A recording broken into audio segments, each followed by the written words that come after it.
Now let's differentiate the cos inverse function. So we have this term and we have to differentiate it. It's cos inverse x over a, where a is a constant, by the way. So we'll let y be equal to cos inverse x over a, and we'll have to find dy by dx because it's with regards to x. So we have dy by dx is equal to this, d of cos inverse x over a over dx. Now it's just like other functions that we've discussed, like trigonometric functions. This is just inverse trigonometric functions. What you're doing here, you have a specific way of finding the derivative of a cos inverse function, just like you have a specific way of finding the derivative of a sine function, a cos function, and similarly for cos inverse and sine inverse, tan inverse, whatever. So the way to solve this is that when you have to differentiate, for example, if you had just cos inverse of, say, x, and you have to derivate it, so d of cos inverse of x over dx, that would be equal to 1 minus 1 over under root 1 minus whatever is in here. So over here we just have x square into d of, again, whatever is in here. So over here it's x, so dx over dx, which just eventually turns into 1.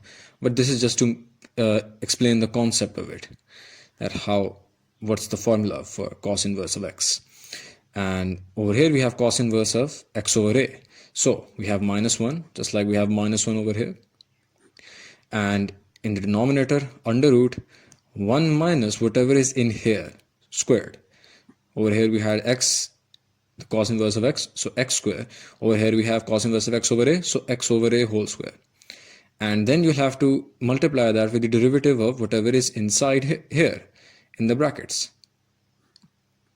And over here we have x over a, so the derivative of x over a. Now,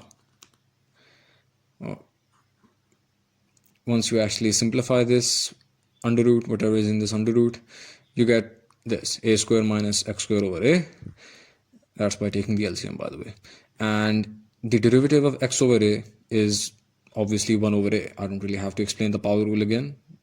If you have to know that, you have to refer to the previous videos. Now, this just becomes minus 1 over under root a square minus x square over a, because the under root sign is this under root sign is being applied on all of this, and it will apply separately on the numerator and the denominator. So this a square in the denominator will become a. And that's really just about it, honestly.